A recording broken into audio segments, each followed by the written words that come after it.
abubuwan ban al'ajabi da mamaki. Tunda ta soma magana jikinta ya sanyi, dama hakan ne yake faruwa da ita duk sanda yar uwanta ta zo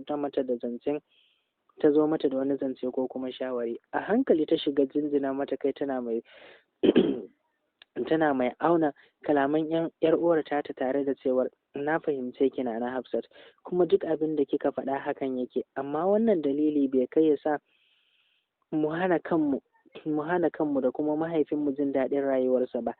Nana Hafsat, sam na kasa bata dama ne, haka zalika kuma na san shi aure lokaci ne, kuma abincin wani ai guban wani ne aka ce. Na san Allah zai kawo mini wadda zai so ni kuma ya ƙaunace ni, duk da cewar yana sane da nakasar da take tare da ni, don haka ki daina saka wa ranki damuwa saboda larura ta. Sannan kuma ina so ki sani Uncle Surat, ko da shi kaɗai ya rage, ai ga kuma ibtila'i daban-daban da ya gani a rayuwarsa. Karfa ki manta, a baya duk macen da ya nema to fa mutuwa take yi. Sannan karfa ki mance, anti Zulfa'a a daren auren su yan fashi suka shigo har gida suka kashe ta. Daga wancan lokaci ya shafe shekara kusan 3 a cikin tsananin tashin hankali da alhini. Uwa uba kuma sanin kanki ne, babu abin da amma take bukata kamar ta ga autanta yayi aure. Nana Hafsat, ni ba a gani na mu bar Uncle Surat ya yi aure idan har Allah ya tabbatar da haka. Tunda ta soma magana take binta da wulakantaccen kallo tana huci. Lokaci guda ta miƙe tsaye tana nuna mata kofa ta ce take faɗi, ta shi fita na ce miki, idan ba za a yi shawarin arziki da ke ba, tun da kin ce ba haka kike so ba. Bata miƙe ba kuma bata fice ba, gyara zama kawai ta yi tare da yin magana. Lokaci guda kuma tamkar wanda ta tuno da wani abin sai ta koma ta zauna a mazauninta kafin ta sauke ajiyar zuciya. A gaskiya haka ne gaskiyar ki sister. Uncle Surat deserve to be happy.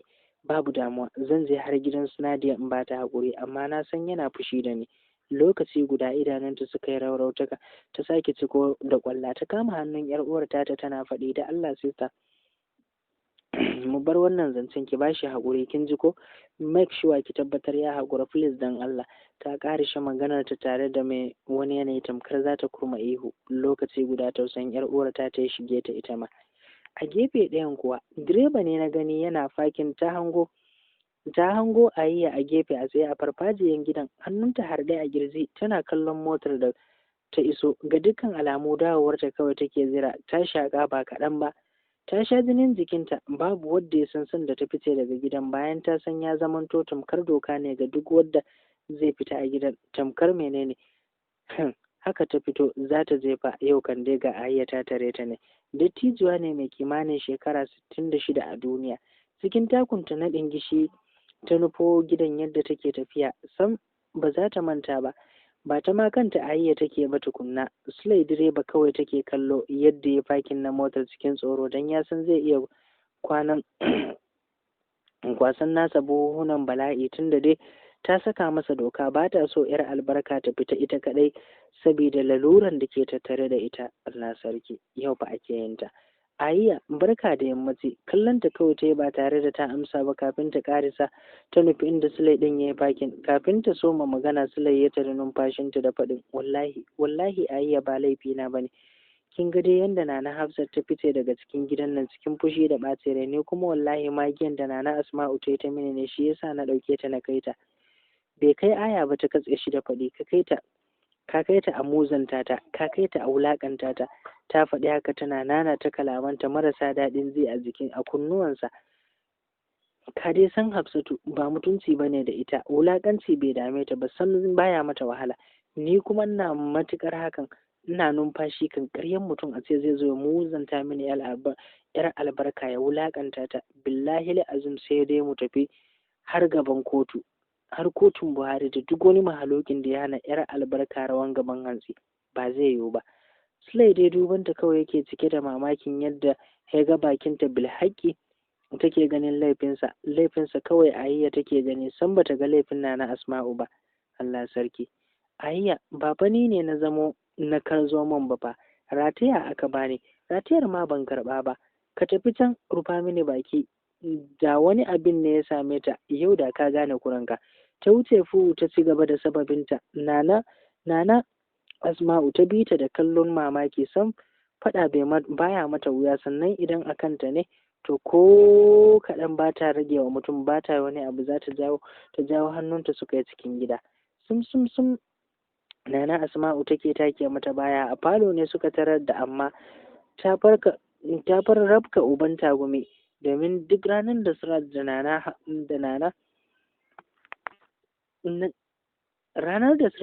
Hafsat suka bata, sam gidan din sai ya zama babu walwala, domin ga baki ɗaya ba su gane kan Surat, har sai da ya shirya da nanar tasa, wacce yake matuƙar ƙaunarta da kuma ji da ita a rayuwar shi. A ɗaya gefen kuwa na tarar da ita ne ta sa bakin zanenta tana goge hawayen da suka makale mata a idanunta, ta ci gaba da faɗin, Junaidu, ka tabbata za ku iya zama ku biyu rak? Ka tabbata komawa wancan gari mai baƙin tarihi shine jin daɗin ku? Junaidu, ina matuƙar tsorace, ina tsoron kada su sake ganin ka, domin na tabbatar a iya tunaninsu cewar ka mutu tuntuni. Matashi ne wadda aƙalla ba zai gaza shekara 30 ko kuma da 2 ba. Yana zaune akan wulciya wadda ake kira da suna Junaidin ɗin. Duk da cewar a ido kafafunsa lafiya kalau suke, to a zahiri ko motsa su baya iya yi. Kusan shekarunsa 4 kenan da faruwar wannan al'amari. Cikin tsananin mamaki ya so tura keken nan nashi na guragun nan, ya iso gaban wannan matar da take matsan ƙwallon. Cikin muryarsa wadda yake tamkar ana hura sarewa ya soma mata magana. Umma Mari, thank you for everything. Thank you for taking care for us. Ni da Aziza, na gode da jinyata da kike. Na tabbata bani da abin da zan biya ki da shi, kuma na gode da biyo ne da kika yi har nan a lokacin da ake farautar rayuwata. Umma Mari, I don't have a choice than to face those three. Na yi alkawari daidai da fiskata na ukun nan da kuma kowane irin yanayi zan fuskance su da fiskata ta uku. Ki haƙuri Umma Mari, dole sai ta sa sai na yi haka. Cikin rawar murya Umma Mari ta ce, to yanzu Junaidu, baka tsoron ka jefa rayuwar Aziza cikin hatsari? Me yasa ba za ka tafi kai kaɗai ba? Ka bar mini Aziza na kula da ita anan, kar wani abin ya taso. Kai kuma gashi ba ƙafafu gare ka ba. Murmushi ya haɗi da sunkuyar da kai ya kamo ƙafafuwansa ya zira musu idanu, kafin kuma ya ɗago ya dubi Umma Mari ya ce, karfa ki damu Umma, zan iya kula da ita. I can protect her and provide for her. Ba zan taɓa barin wani abu ya same ta ba. Kwantar da hankalin ki, kin ji? Jigumtai tana duban sa kafin ta ce, to shikenan, Allah ya tsare ku baki ɗaya. Amma Junaidu, muddin na ji wani mummunan lamari a game da ku gaskiya to zan baro Yobe na zo na tadda ku a can garin Abuja. Dole in bar Yobe in biyo ku. Murmushi ya sake, sannan ya ce, umman mu kenan, kar ki damu, na riga na shirya mana komai. Taimako guda kawai da zaki mana shine ki shawo mini kan Aziza ta yadda ta bi ni mu tafi. Kuma umma, please and please, kar ki sanar da ita komai game da kudirina da nake shiryawa. Wannan kenan daga cikin littafin Fuska Uku.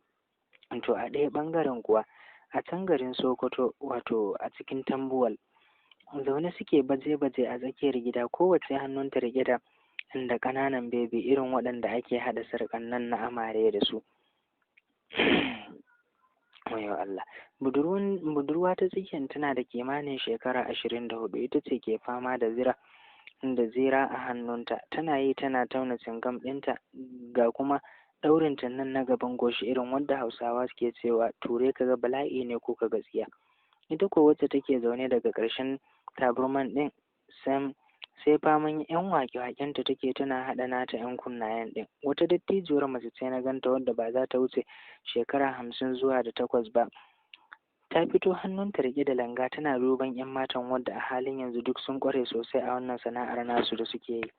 Har cikin ranta tana jin daɗin yadda suka riƙe wannan sana'a nasu, babu ruwansu da abin hannun saurayi. Shi yasa take matuƙar son take son ƙawancen ɗiyarta da Zaliha, domin ta fiye mata komai da komai, da kuma sauran yaran lungun nan nasu, domin sam bata yi na'am da tarbiyyar su bane kawai.